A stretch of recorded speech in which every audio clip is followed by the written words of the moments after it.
Hey, it's AC. It's Friday and it's my house. So we're talking about NFTs and crypto today.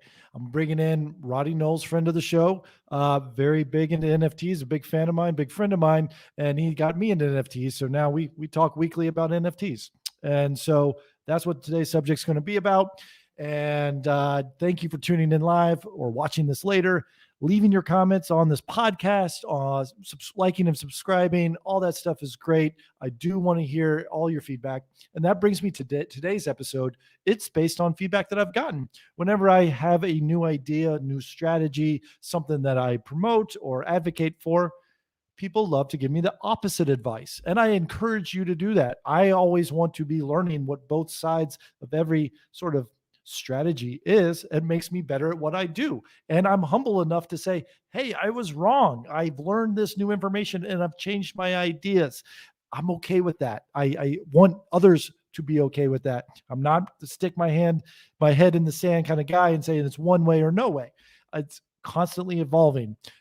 This is not, I do that for real estate. Like there's not one way to do real estate. Airbnb didn't exist when I started real estate investing. And now that's a very new strategy of things, right? I didn't know about commercial real estate. I've only do residential. And so I'm always expanding my horizons.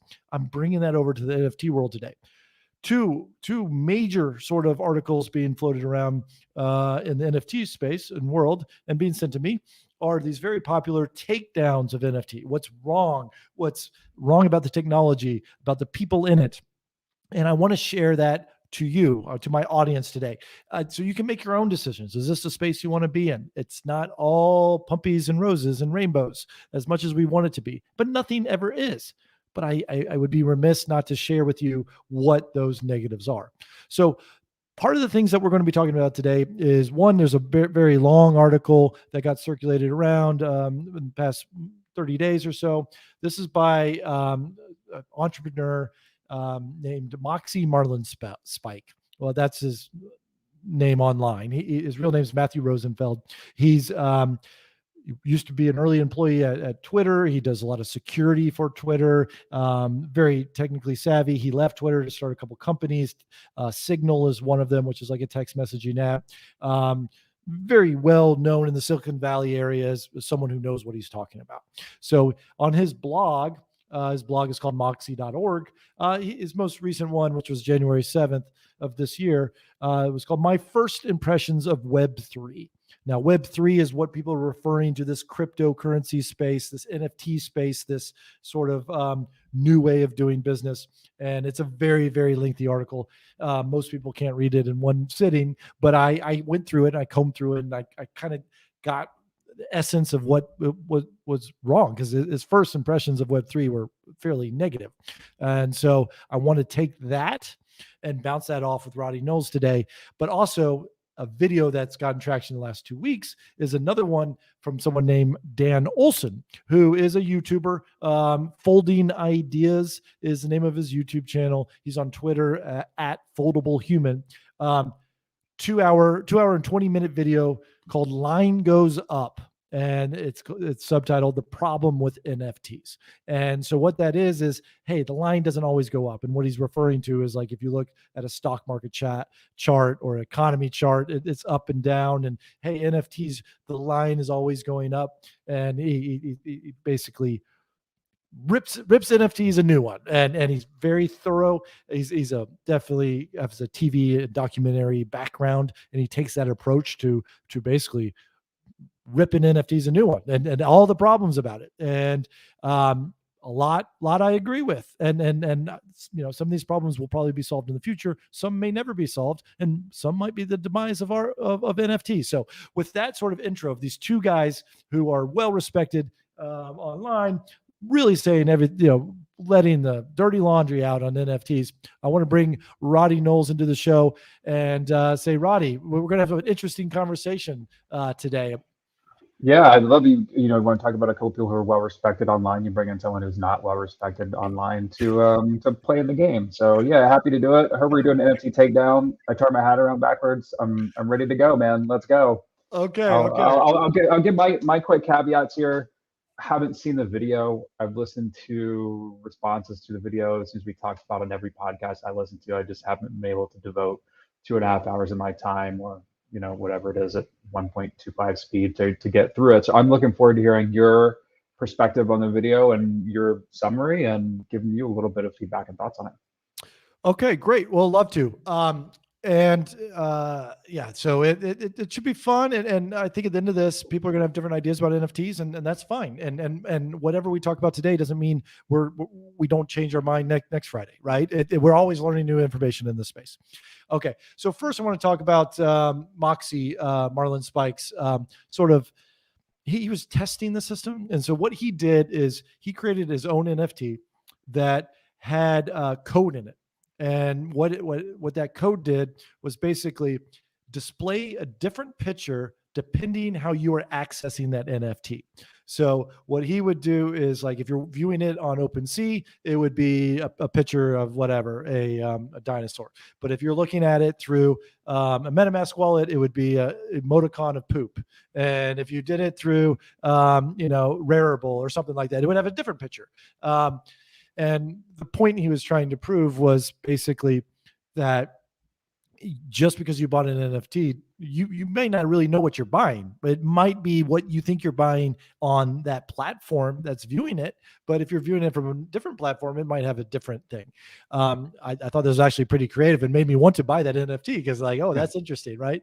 Well, is that a feature or a bug or both? Right. It just depends on how you're looking at it. I think one way, yeah, I guess it's to exploit the fact that most people don't understand the complexity behind the contracts of NFTs and what you can potentially do there. So you can look at it in perspective, like, oh, you're being duped into getting something that may seem like it is fixed in some way, but it's not. But I mean, no, I can flip it in a positive way too. Say, like, it actually can be some unique things to what lies behind a contract and what you could do with NFTs too. So yeah, I mean, what really sort of got interesting though is OpenSea, which is sort of the Amazon, the eBay, the most popular platform to buy and sell and trade NFTs, saw it somehow and said, hey, you're against our terms of service, even though he couldn't specifically find what term of service that he was against.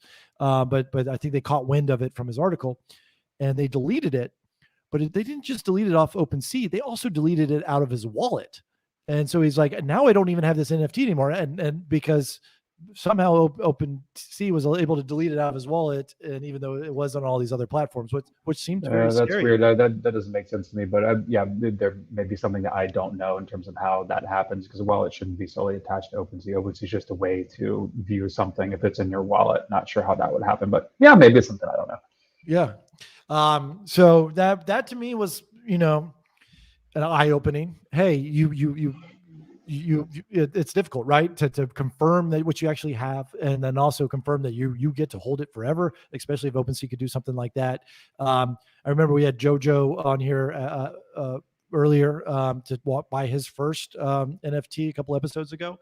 And he was sending me some stuff that he found, and they were replicas of the authentic thing, right? Someone had legitimately right-click, copied, put it back up there, and then he's sending it to me. He's like, look how cheap this is. Why is this so cheap? And I'm like, well, that's not the real thing. You got to go look at the blue check mark up above. So a lot of scamming, a lot of phishing. It's tough out there.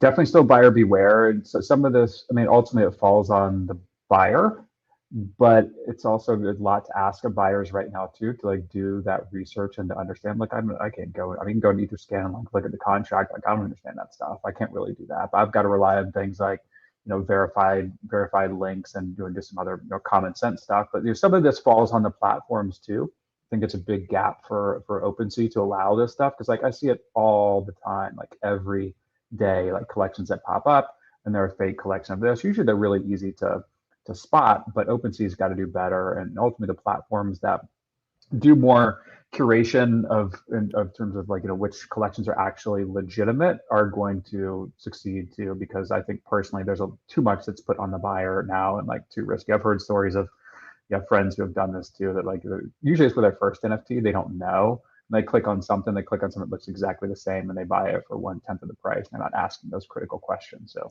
always, right, if you see something that is 1/10 of the price, And do a double check. And it's probably something Triple I don't want check. to get Yeah. into. Yeah. Yeah. For sure. And so if anyone wants to dig deeper in that article, I just put the comment on the all the videos here, Facebook page, YouTube page, but you can also go to moxie.org, moxie.org, and then go to blog, and you'll see the blog titled Web3 First Impressions. Really big deep dive, and he gets in some other items there as well.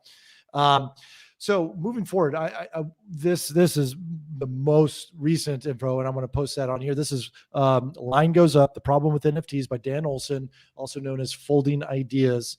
And this is something, 2 hours and 20 minutes worth of a takedown on YouTube. And I'm going to put that in the comment section as well for anyone who wants to check that out. That's probably not an easy thing, but if you do folding. Just search Line Goes Up, you'll find it. Yeah. Search NFT Line Goes Up. As I copy and paste that URL, it's very long and difficult, but the line goes up. You'll get it. Okay. That being said,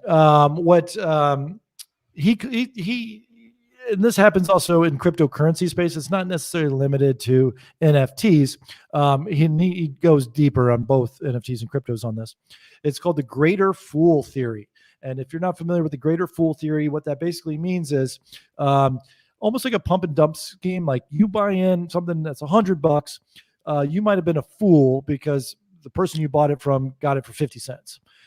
But you go out and you hype this project to someone else and they buy it for $200. You sold it to a greater fool. And then that fool bought it for 200. Says, well, I'm not going to be a fool. I'm going to be smart. And I'm going to sell this for $400. And then you sell it. So you're constantly increasing the value of something. You're selling it to a greater fool. So that's a greater fool theory. And sort of Dan's takedown, and I'm summarizing his words, and this might be offensive to some people, but basically he said a lot of people in this online space are potentially low education or have a lot of free time and they're just on their computers at the time, poor, and they see no opportunity because maybe of the economy and the stuff out of their control, not a lot of job prospects, education is too expensive, or they're straddled in debt from whatever student loan debt or otherwise, and they really are in a dark place and a deep place. They see no way out, but they see this shiny new NFT that's going to go to the moon and promise to change their life. And so whatever savings that they have, they put it into buying an NFT, and they have they think it's a lottery ticket, and the only thing they can do is, hey, we're going to make it. We're going. I'm in this community. I put all my savings. This has to take off for me to change my life. And then you basically get this entire community of the holders of the NFT pumping it and promoting it because they have no other option but this is to succeed and be sold to a greater fool. Like they're not conscious that this is what they're doing, but they bought into it. And they're all in, and then they're pumping it and promoting it and getting excited. And then when you join the Discord, you see this sort of hype mentality, like, oh, I don't want to miss out. And then you buy into it, and so I don't know that. Do you buy into this greater fool theory? Is there an underlying assumption that there's no intrinsic value to what's being sold with that? This is an open question. I'm not sure. Like, I mean, what's your take on that? So, I mean, I'll dive into some other things that I think about it too. But like, I think there's an underlying assumption that this isn't worth anything. Like you're selling something vacuous that doesn't have value to other people. Is that built into this? Yeah. Well, he goes on to say, well, which is my next point. A lot of these things don't have value because the roadmap that they've promoted along with it is completely unachievable. Like if you just there's some truth to that for sure. Yeah. There's a won't go down that tangent, but I think 2022 is going to be the year of roadmaps that don't succeed and a lot of undelivered promises for sure. I think there's a lot of homogeneity in roadmaps, but also like really like ambitious things that most projects will not pull off. So I definitely think that's a problem. I want to come back to something you said just about like the assumptions that are being made. Again, not having seen or read any of this myself about like who's buying NFTs. I think there's certainly some of that. I think that this is not native to NFTs at all. I think this sort of YOLO mentality, right? Like I'm going to take a lottery ticket. There's definitely some I think very warranted frustration with economic situation and where people are in because of their age, geography, any of these other things that people have also been kept out of investments and people that can make people money. Yes, I'm not giving you any financial advice. And so there is more of a willingness within certain demographic cohorts to throw money at something and to essentially spend money on a lottery ticket. So that's something that's not specifically true of AF or just of NFTs. I mean, you look at GameStop and AMC and Robinhood and Wall Street Bets and like all this stuff that really came to fruition last year. I mean, this is the same sort of mentality there. So you can argue that it's problematic, and in some ways it is. But this is something that I say isn't just because of NFTs. And also, like there is an assumption here that these people are doing something that I think is maybe detrimental. Maybe it is, or maybe it isn't. Hey, I'm in my 20s. I got I have a little bit of money, maybe not that much money, but if I lose this money, it's okay. Like I've got plenty of time in my life to make that back. And so people, it's on some level, I get a little bit frustrated because it's just old people looking at young people and thinking that they're crazy, and because they're not doing the same thing that they want to do doesn't mean you shouldn't be doing it. It's a it's a different approach and a new approach, and maybe not necessarily the right one, but I don't always see it negatively. Yeah. Yeah, no, that's true, and I can see that side too as well. I do want to dig a little bit deeper into the unachievable roadmaps that some of these things are, because when you sell, the business behind an NFT is you make money when it mints, right? And then a lot of times people spend that money immediately and then for whatever reason, but to maintain this roadmap, a lot of them are like, we're going to build XYZ in the metaverse. We're going to build this video game. We're going to buy this, real estate or whatever it is. And it's like, well, great.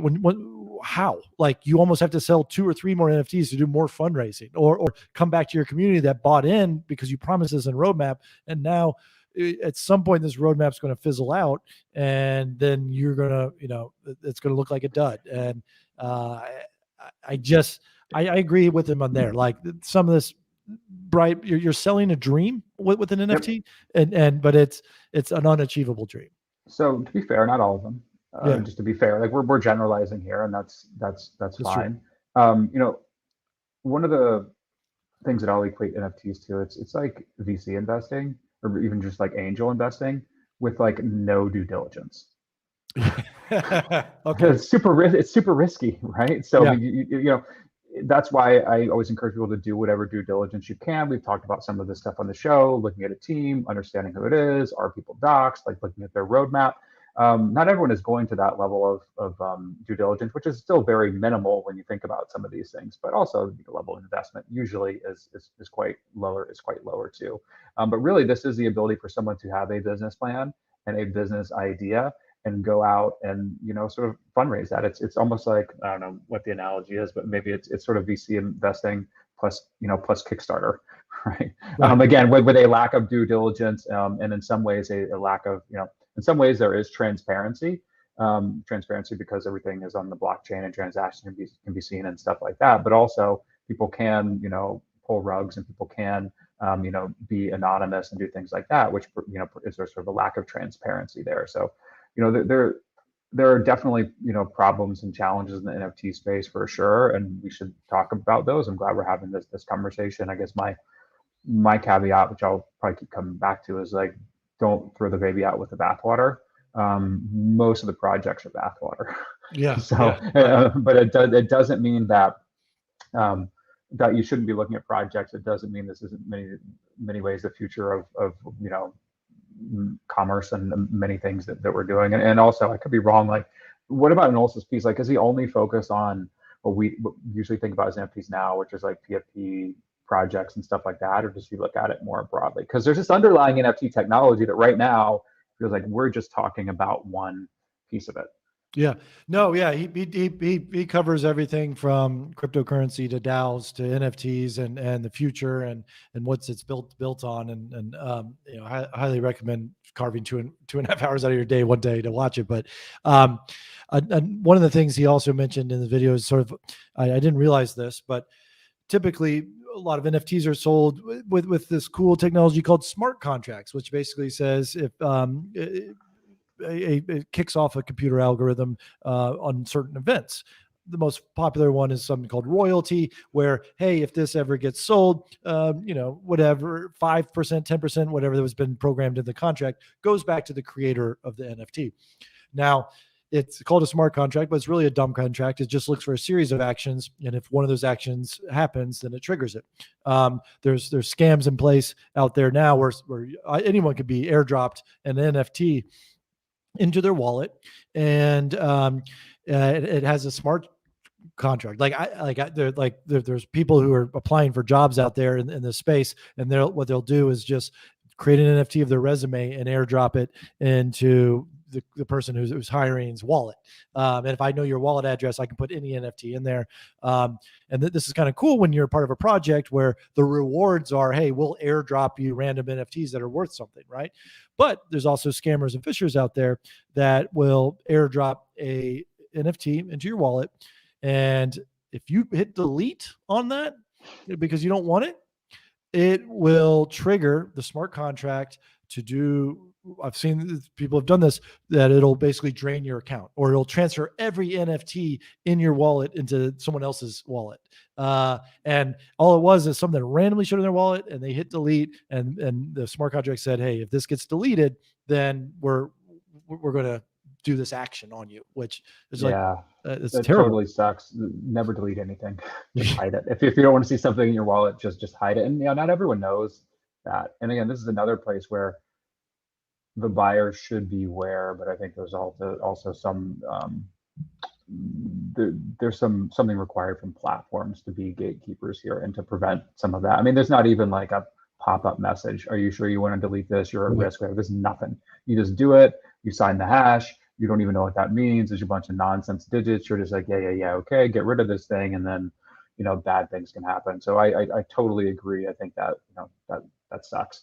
Um, can I use an analogy here? Maybe it's too soon for this, but like we're talking. I've seen it in a couple of ways. We're talking about like really new technology, and we're talking about scams and problems and unsalacious things going on. Like the example that I keep thinking about is email. Like when email first started, do you remember how shitty email was? Yeah. Like your box was full of garbage. It was like some stuff you knew was coming from friends, and some of it wasn't. If you click on the wrong thing, then your computer's going to get a virus. It happened all the time. There was no antivirus software. There was none of this stuff, and like email was a nightmare. Does that mean that email technology wasn't good and wasn't core and wasn't really fundamental to what we're doing?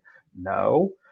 Just early email was still really trying to figure out those challenges and some of those bugs and issues with the system. So I've been keeping that analogy in my head as I've been thinking through some of these things, because I think it's a lot of parallels with new technology that's open. It's going to be ripe with scammers, but ultimately it still is quite powerful, and there's a lot of value in it. Yeah, and people make the Wild Wild West reference a lot at times as well. And the way I look at it, at least in the finance and crypto space, it's think about banks in the Wild Wild West. Like they were robbed constantly, and people got creative to rob them, and you get the sheriff drunk or lock them up and like they were constantly blowing up dynamite off the wall. Like there's all these ways to access.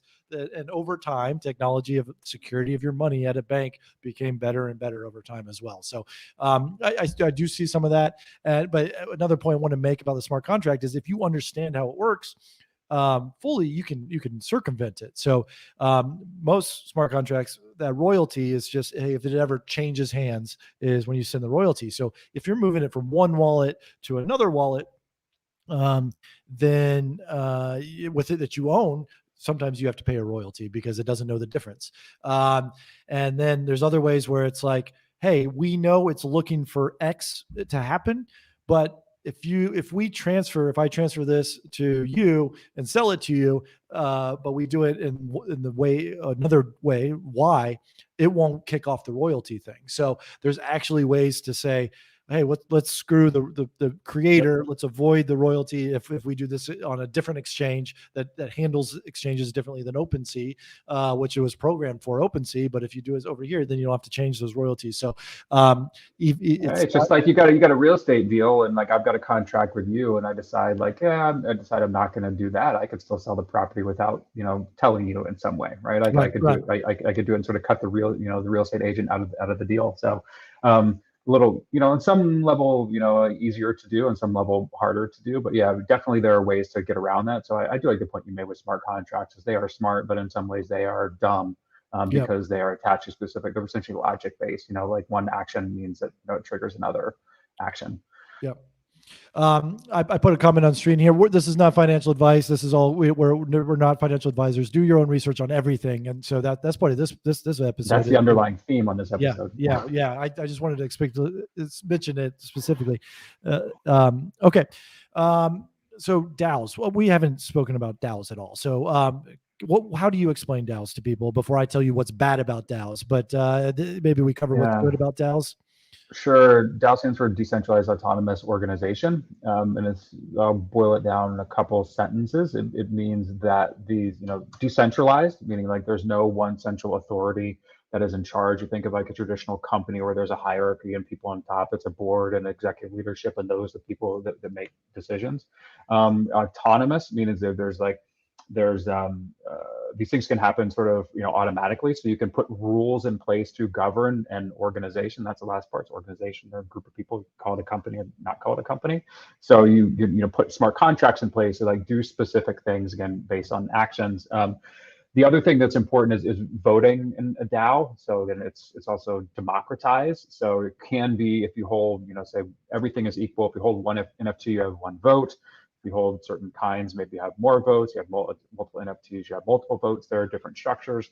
Essentially a way for everyone to come together as a democracy, maybe in some ways a cacophony, but like a democracy, and vote on what's going to happen with an organization. You can think about it as it's an extremely flat and decentralized organization. So I won't go into, I guess, my opinions and thoughts on DAOs. I'll let you do that, but that's maybe a layman's way to understand it. Yeah, I want to get to it. So sort of another way to kind of look at it is a lot of NFT projects, their sales pitch is their roadmap, their utility is, hey, we're going to create a DAO, and with part of the funds of minting this NFT, and what they're trying to do is every NFT equals one vote, and it might be, hey, what do we want to do with the funds in this community treasury? Do we want to go buy land in the metaverse?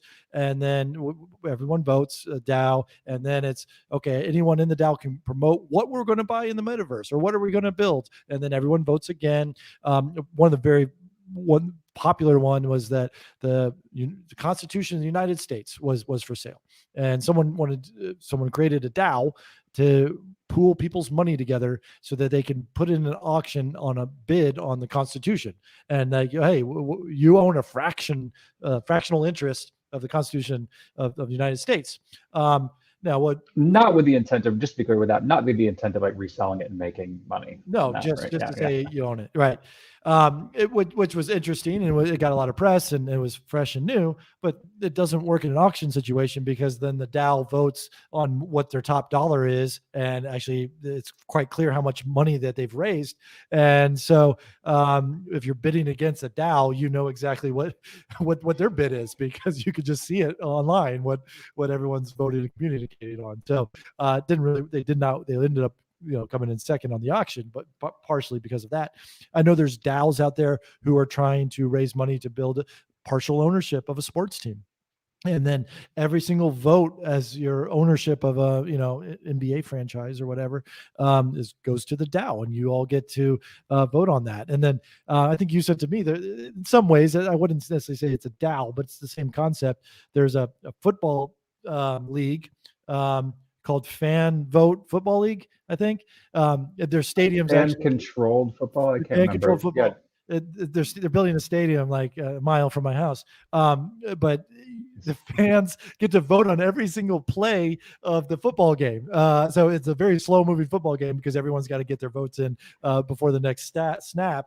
But it's interesting. Yeah, two different things there, but that's like control on like a very very micro level.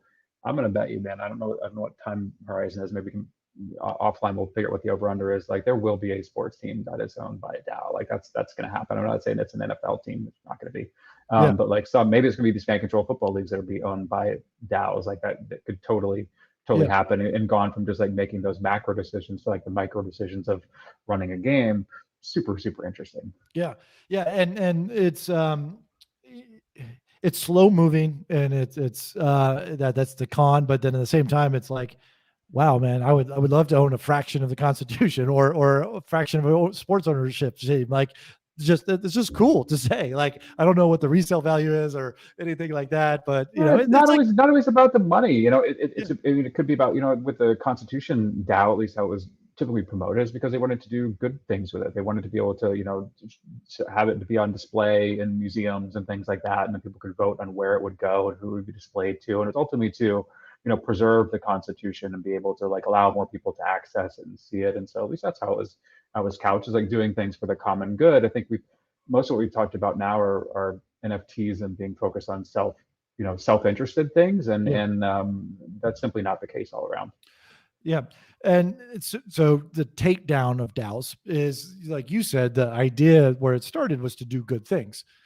You can easily do bad things with DAOs. And so like one of the examples he gave was I'm not into the anime scene, but there's a famous anime in Japan, and this DAO basically just with copyright trademark, just took this character and created NFTs based on this character, and complete plagiarism, kind of thing.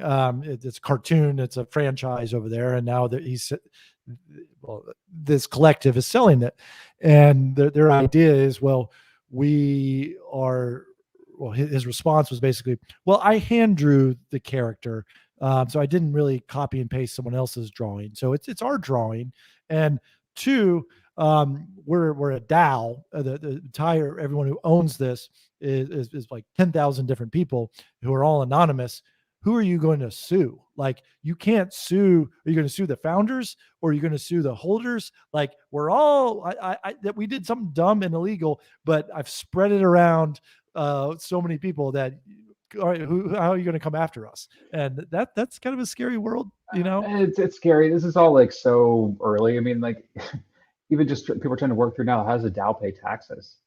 Right. These basic things. How does a DAO actually distribute something of value to its members? I almost said shareholders, but not shareholders, because they're not shareholders, right? So like these things like really have to be worked out. So yeah, are these things potentially scary? Yeah, but I think they also open up a lot of opportunity at the same time too. Like DAOs are super early, and so like a lot of these basic things that have to be worked out. But also as we've seen, imagine you were trying to do something else, and you were trying to do malicious things with some organization that you had. Yeah, you could be targeted for plagiarism and stealing stuff, whatever. But also like ultimately these things are traceable. Right, they are trackable because everything is on the blockchain, so you can see transactions. We've seen this recently, like the Bitfinex hack stuff and everything else that's gone on. Like ultimately, like it seems like cryptocurrency and blockchain technology is providing anonymity, but it's actually providing transparency into everything that's going on. So as these rules get better worked out, this is ultimately going to be more trackable than trying to do something shady and truly under the table. I think what you're pointing out is the fact that people can do this in the light of day, and they can be really bold and brash about it because they feel like they can hide behind that sort of anonymity, just because we haven't worked through a lot of these rules and regulations yet. This is Wild West.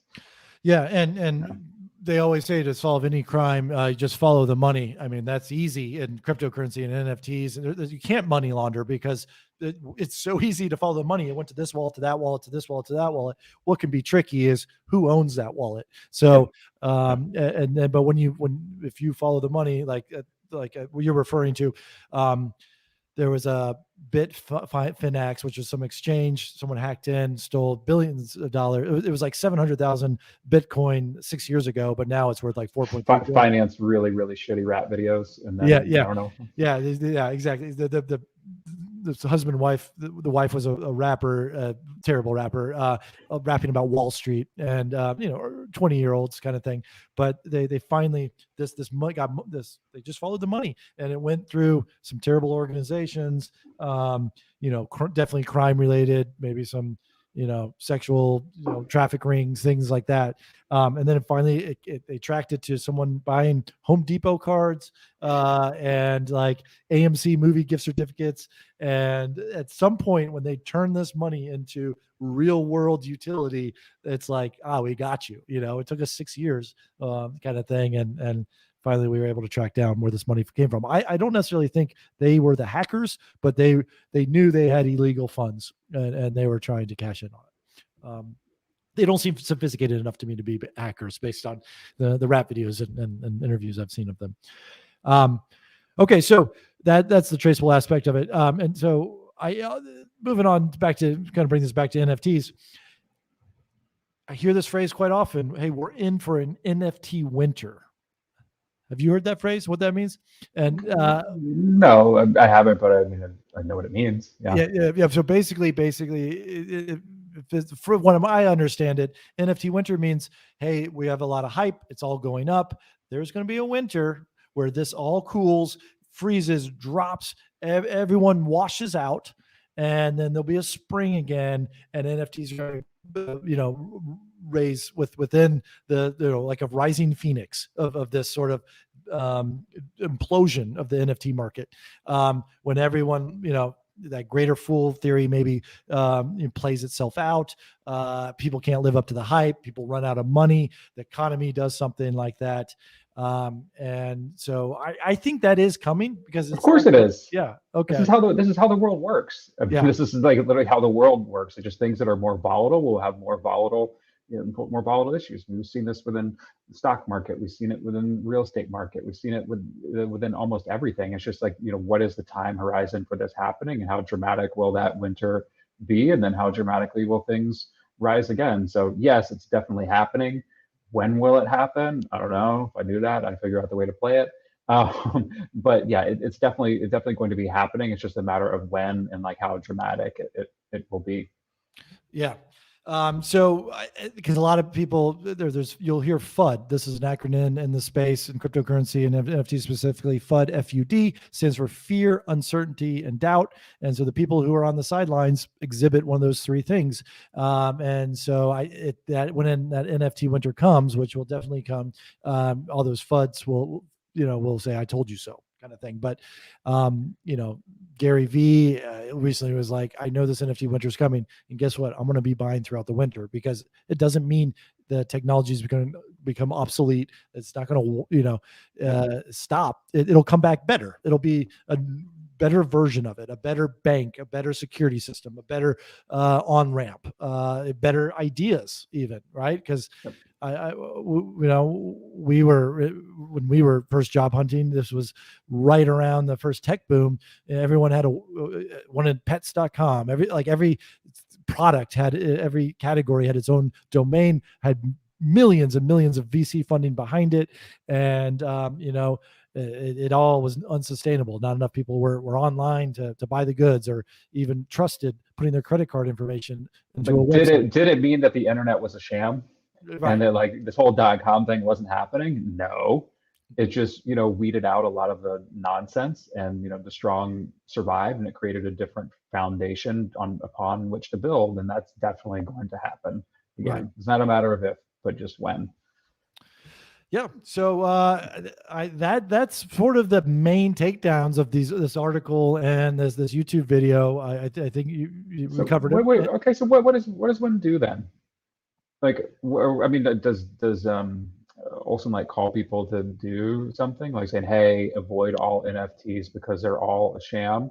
I'm curious about that. And like, from your perspective, like, what do you do? Do you look at this video and you're like, oh, stay away? Well, he says the current way of doing business is better than this way because of all these problems. So he's saying this technology is great, but it's not an improvement. Like if you want to do a DAO, you can just go create a joint venture of business, kind of thing with voting rights. And if you want to, invest in a project, just do it through traditional financing ways. Like you don't need to have technology. Like this technology does not improve security of finance. Like he's just saying it's just a different way and not a better way. So Interesting. Okay. yeah. But I fundamentally disagree with that. yeah, I mean, today, snapshot, yeah, I think he's right. yeah. But if we're to, then abandon our approach to a lot of these technologies that underpin, how we make financial transactions and build organizations and all these things, and we're doing ourselves a disservice. Like, what does that snapshot look like if we keep down this path through the NFT winters, whatever those are? Like, we're going to come out of that stronger, and I think it will fundamentally change everything. I would agree with that as a snapshot in time, but in terms of the future, I think we'd be really short-sighted to ignore this just because of what it looks like today, and lose sight of what it can actually and will become. Yeah. Yeah. I mean, I mean, for me, I probably tempered my purchasing, at least, new project ideas in the NFT space. Especially someone who's not docs. To me, I think to have a successful NFT, you have to be a trusted brand first. That'll come out of this winter. Like you have to be a trusted person or brand or face kind of thing. Like anyone that's just some group of artists that I'd never, hide behind an avatar, which is the way business is getting done right now online in the Web3 space. You can't. They have some moniker. I think that's because they want anonymity. Like that's Facebook ruined that. Like it's everyone's up in your business, and so now everyone's going the spectrum on the other side. I think there's going to be so many. You can't get anyone to buy your product until you can track down the person who's selling you that product. I think I think it's a little bit of an old guy take.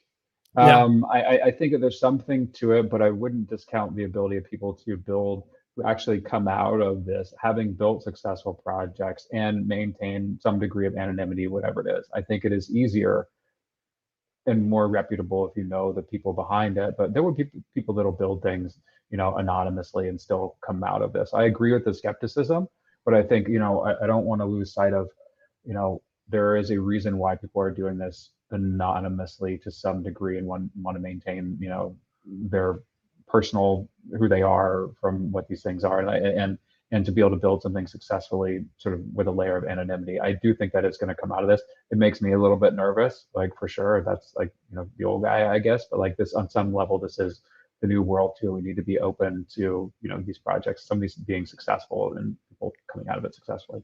Yeah, I love that. I do feel like the old guy here, like the I'm 44, so I'm not a boomer, but so I'm creating my own NFT. I'm exploring this. I'm interviewing developers, artists, social media managers, Discord managers, social, marketers, all these things. No one will show me they all set up a video call of some sort, Zoom, right? No one in this space will show me their video. I'm the only one that has my video on, and my real name. I have no idea who their real name is or what their face is or even where they live. And all it is a voice and a moniker. They want to be paid in cryptocurrency.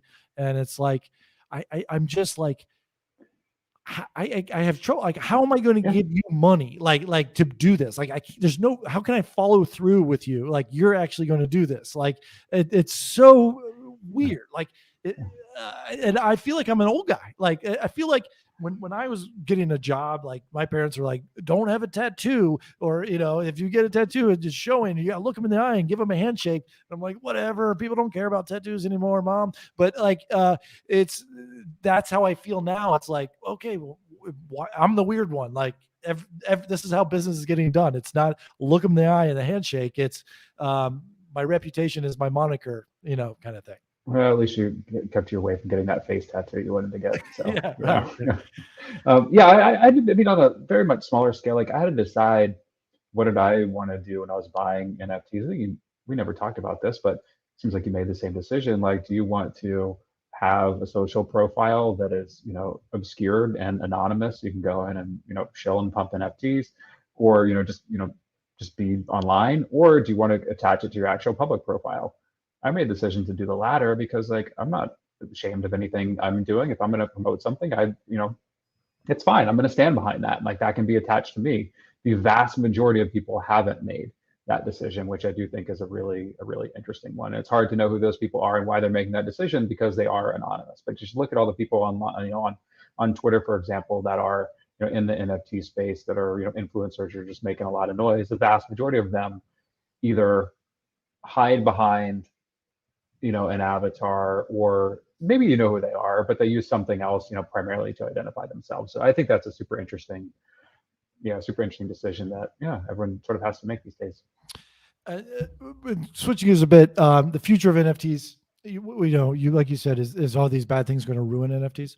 The future I see for NFTs, the vision is whether you are this personal, your name and your face and likeness online, or you're an avatar that's made up. I think people's identity in this near future is going to be created by what NFTs they own. And what I mean by that is, like, people are judgmental. They're going to size you up quickly based on what you look like, what sports team you cheer for, what your hometown is from, maybe where you work, or at least what your profession, and or what community clubs that you belong to, right? I think in the future, people are going to have a public-facing wallet of some sort that shows, hey, I'm a member of this conservation program or whatever, or I'm a member of this stock market expert group, and I'm a member. Like, those two things alone, like that, you can make so many judgments about a person. Are you want. Where do you stand on climate change, or what senator are you voting for? Like, everyone's going to have an NFT that says support this senator, or this nonprofit, or this organization, or hey, I'm a member of this community. Like, and every sports team is also going to have their own NFTs. And if I have those badges, sort of like Boy Scout badges you can click on my Twitter profile, Instagram profile, TikTok profile, you're going to size me up quickly. Where do I stand and who I am?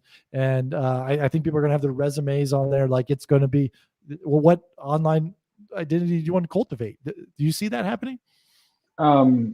This is just an extension of something that, like, has happened throughout the history of time, pretty much, which is just social signaling. And it's just in a different, it's just in a different way. Not even bumper stickers, but I mean, like, going like way back. Like, what do you wear? Just like an obvious obvious example. What do you wear? Even these days, what car do you drive?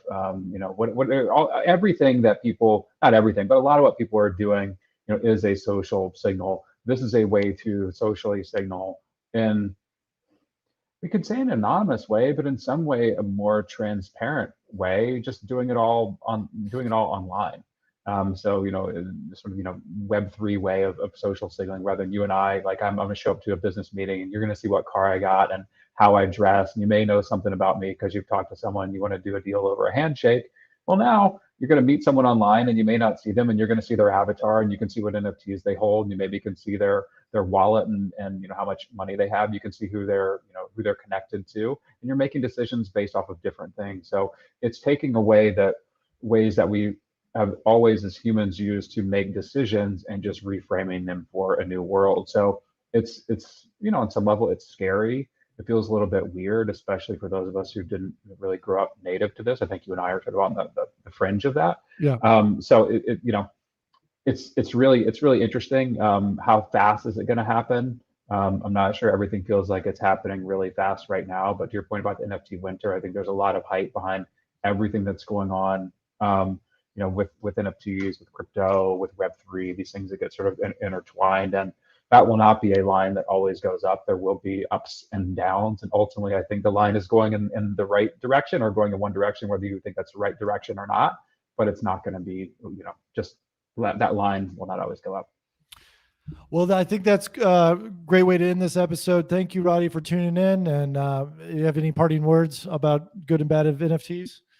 No, I think we covered it today. Yeah, I don't know, maybe we'll take something else down next time.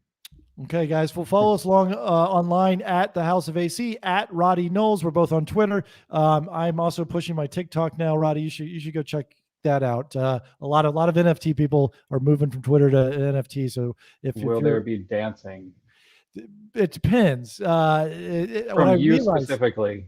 I do dance on mine, so that'll get the subscriber base up, I'm told. Okay, that's So, going to yeah. keep me away. I'm good. All right. Well, thanks for tuning in, guys. We'll see you next week on the House of AC. Enjoy your weekend and go do your own research before buying NFTs. But